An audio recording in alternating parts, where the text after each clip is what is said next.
Yeah, I think we'll just get started. So we are getting started.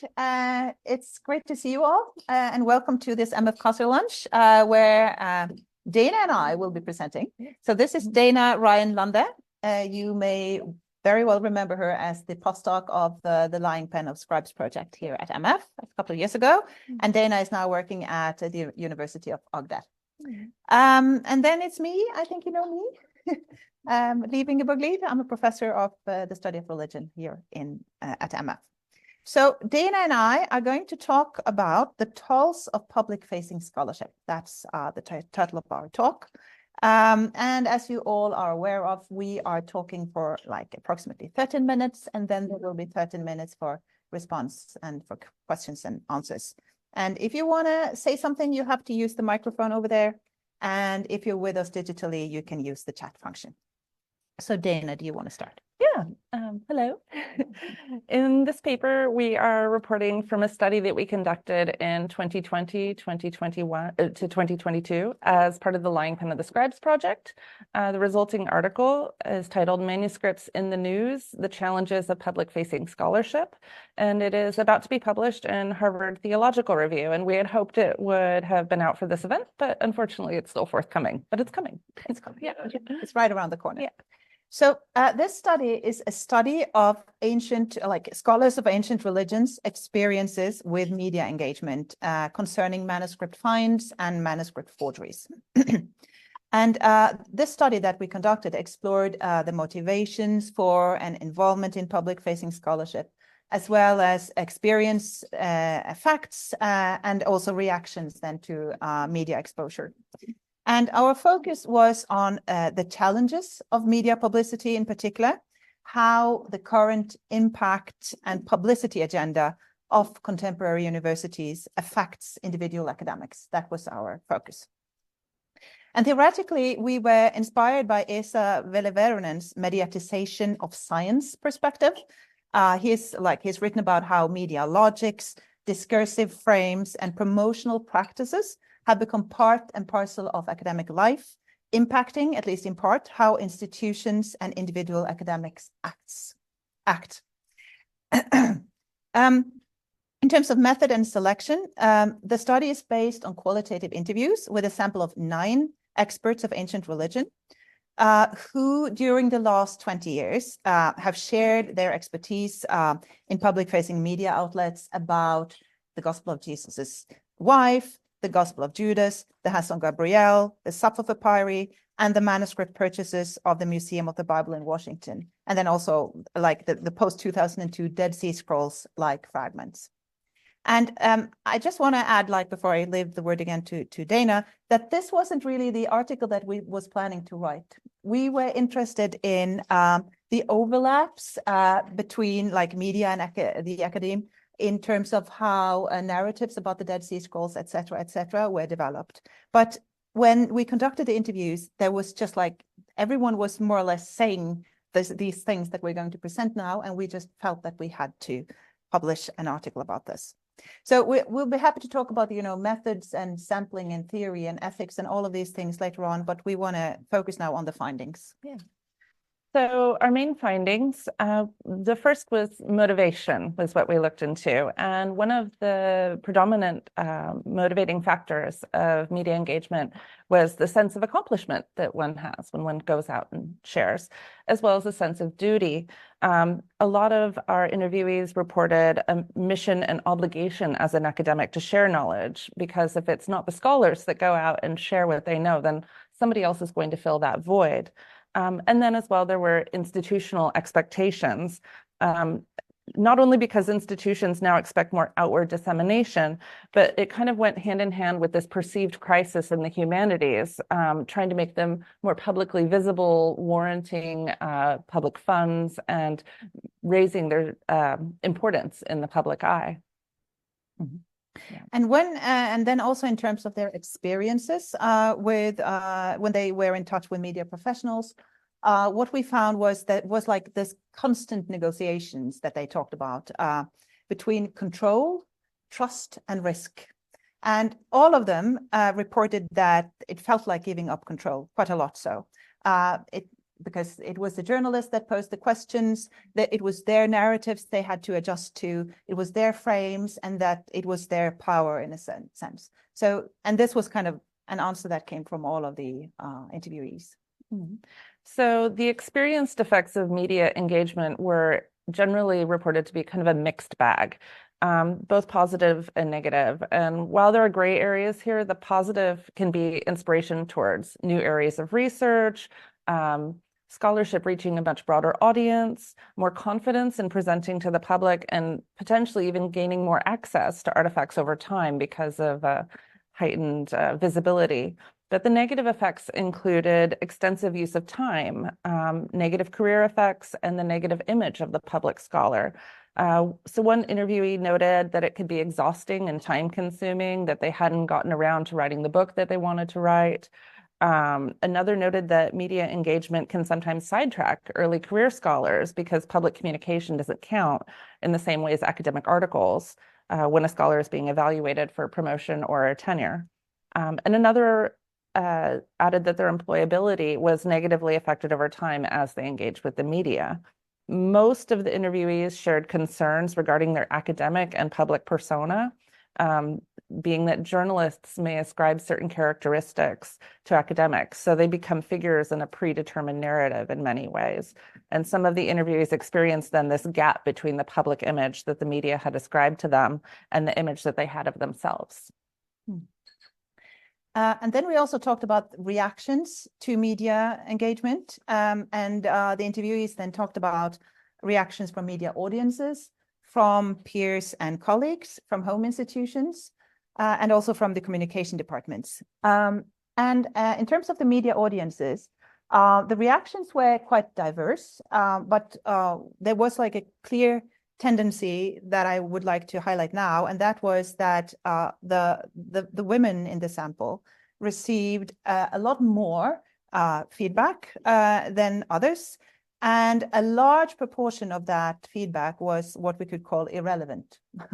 It concerned their bodies, it concerned their persona or their personality, it concerned their looks in some way or other.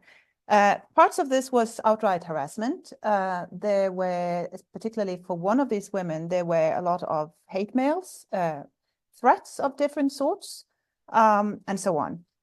And all the interviewees in the samples were aware that this was particularly troublesome for women, and that it was harder maybe to be a woman than a man in that kind of a situation. And they were also aware of certain intersections between, you know, if you're a woman and a person of color, and maybe then affiliated with a small university or a university of like a special, that has some kind of a special value set or like connected to like Christian faith or whatever, then there was like also more risk of harassment according to the interviewees. They also talked quite a lot about reactions from colleagues and peers. We use the term colleagues about like people working in the same workspace, and peers about like colleagues in the wider field, their academic fields.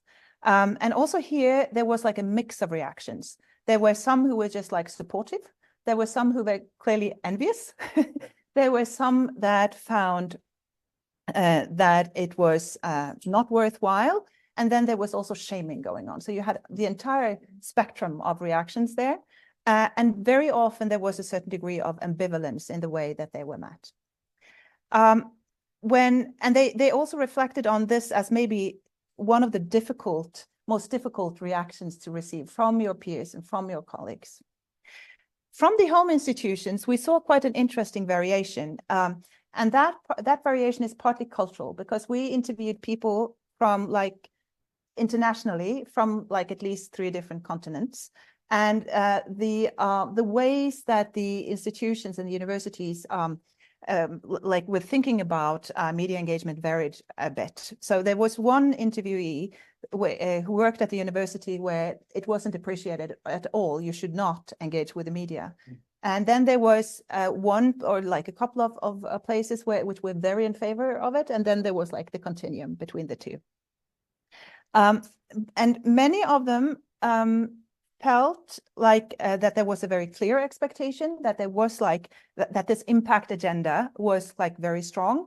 And then there were others who had like that kind of grew up with the idea that that academic purity is kind of the thing. And then very often this plays out at the same time within the same institutions, because there are some people who think this and others who think that. Leadership who think you should engage, and colleagues that think you shouldn't, and so on. So it's like, again, the ambivalence. And also the communication departments were part of this ambivalence. The respondents felt that they were helpful sometimes, but that they were also, they called it internal media machines. So they kind of brought the same logic of the media into the institution in that sense. Yeah. So this all revealed a mismatch, and it's a mismatch between institutional expectations of media engagement and the individual consequences of that engagement. So in other words, whereas academic institutions are increasingly encouraging or demanding publicity, the eventual consequences of the publicity remain to a large degree privatized. Many universities depend on positive publicity and benefit from the media engagement of high-profile scholars. However, the consequences remain solely with the individual academic to deal with. Responses from peers and public audiences end up in the inbox of the scholar. Harassment only concerns the targeted person, and career setbacks only affect the individual. Each scholar has to carry the extra workload and the emotional burden. And as the early career scholars in our sample told us, they were encouraged to do public outreach and hope that it would help their career. Yet after their engagements with the media, they experienced that the effect was decreased employability. As the interviewees reported, few support mechanisms have been put in place by their home institutions to meet these consequences that they're facing due to the systemic anticipation of public visibility. So the individual scholar thus is paying a high price for institutional policy and strategy. And to just sum up here a little bit, we want to say just contextualize a little bit the study. There has been quite a few studies about media engagement and public scholarship, but not in the field that we have been working on. So these other studies have been taking place, for instance, in history and archaeology and political sciences and the life sciences and so on, with a particular focus in England, in the UK, and in England, in Australia, and in New Zealand. And what we find is that many of the experiences that our respondents report on are shared with other academics in these other studies that we have been looking at. So maybe we can talk about some generic shared effects of media exposure for academics. But then on the other hand, there are different degrees of risk connected to different areas of expertise. So for instance, if you work on Islam, if you work on gender, if you work on feminism, it's worse. And manuscripts is less risky than that. Yeah, yes. But why is talking about manuscripts in the media still risky business, though? And there are many reasons, but most importantly, we can talk about the cultural currency of the Bible. It challenges to establish truths. Manuscripts that contain or shed light on biblical texts continue to attract public attention worldwide, and the media may consider manuscript finds newsworthy because they have the potential to challenge these established truths or ignite debate around the origins of the Bible. So manuscripts that have the capacity to question the culturally shared mainstream biblical narrative allow journalists to explore matters of concern for Jewish or Christian-leaning audiences. And then manuscript materials may also get weaponized by polarized audiences who are invested in the Bible, making the manuscripts even more newsworthy. They're also risky because of the manuscript's ability to connect audiences to tangible pasts, to their heritage, identity, or political geography, and those may also be matters that journalists tap into. Manuscript finds can, for example, link the history of a religious community to a certain territory and resonate with current political agendas. In addition, journalists link stories about manuscript finds and forgeries to contemporary issues of conflict and high-stake matters, gender, gay marriage, priestly celibacy, the role of women in the congregation. This all increases audience engagement, though it also may increase problematic effects for the scholars involved. So scholars of ancient religions find themselves in the middle of controversies that are far beyond the field of expertise that they aim to represent in public communication. We're done.